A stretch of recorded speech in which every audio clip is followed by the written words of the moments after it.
Hello అండి, నేను మీ doctor Prashanth తోట, హోమియోపతి ఫిజిషియన్. ఇవాళ మీతో ఒక ఇంపార్టెంట్ టాపిక్ గురించి మాట్లాడదాం అనుకుంటున్నాను. అదేంటంటే, చాలామంది హోమియోపతి డాక్టర్స్ వాళ్ళ యొక్క ప్రిస్క్రిప్షన్ అంటే మీకు ఇచ్చే మందులు నేమ్స్ బయటికి చెప్పరు, లేకపోతే మీ ప్రిస్క్రిప్షన్ బుక్స్లో మీకు రివీల్ చేయరనమాట. దానికి గల ముఖ్య రీజన్ ఏంటో నేను ఇవాళ మీతో డిస్కస్ చేయాలనుకుంటున్నాను.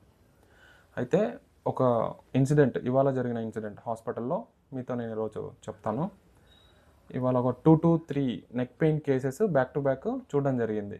అయితే ఆ 3 నెక్ పెయిన్ కేసెస్ కూడా ప్రజెంటేషన్స్ డిఫరెంట్గా ఉన్నాయన్నమాట. అంటే వాళ్ళు మన దగ్గరకు వచ్చినటువంటి విధానం, ఆ మెడ నొప్పితో వచ్చినటువంటి విధానం డిఫరెంట్గా ఉంది.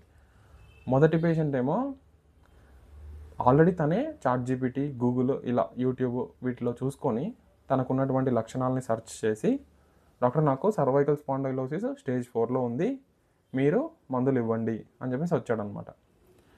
సెకండ్ పేషెంట్, అతనికి మెడ నొప్పి ఉంది. అయితే ఇతను 2 రోజుల్లో ఏదో ఫంక్షన్ ఉంది, నాకు మందులు వేసుకున్న వెంటనే తగ్గిపోవాలి అంటున్నాడు. అంటే డిమాండ్ చేస్తున్నాడు మంచి మందులు ఇవ్వమని. థర్డ్ పేషెంట్ ఏమో, నాకు అసలు టైం లేదు మీరు ఇచ్చే డైట్ ఫాలో అవ్వడానికి, మీరు చెప్పేటువంటి ఎక్సర్సైజెస్ ఫాలో అవ్వడానికి నా దగ్గర టైం లేదు, మీరు ఏం చేస్తారో నాకు తెలియదు, మీరు మందులు ఇవ్వాలి, తగ్గిపోవాలి. ఆయన ఏమనుకుంటున్నాడంటే మేమేదో మ్యాజిక్ చేసి మందులు ఇచ్చేసి తగ్గించేస్తాం అనుకుంటున్నాను అనమాట. సో ఇక్కడ ముగ్గురికి మెడ నొప్పి అనే వచ్చారు. బట్ వాళ్ళ యొక్క ప్రజెంటేషన్స్ మన దగ్గరకు వచ్చినప్పుడు వాళ్ళు చెప్తున్నటువంటి ఆ విధానము మారిపోతుంది. హోమియోపతిలో ఇలా ప్రజెంటేషన్ ఎప్పుడైతే మారుతుందో, అంటే వాళ్ళ పర్సనాలిటీస్ని బట్టి వాళ్ళు మన దగ్గరికి ప్రజెంట్ చేస్తున్నారనమాట. ఆ సిమ్టమ్ ఒకటే అయినప్పటికీ వాళ్ళు వాళ్ళ మనస్తత్వాలు, వాళ్ళ ఇష్టాలు అవన్నీ కూడా డిఫరెంట్గా ఉంటాయి.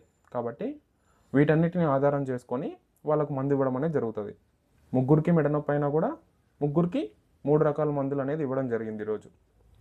సో ఇక నేనేం చెప్పాలనుకుంటున్నానంటే, కంప్లైంట్ ఒకటే అయినా కూడా మందు మారిపోయింది.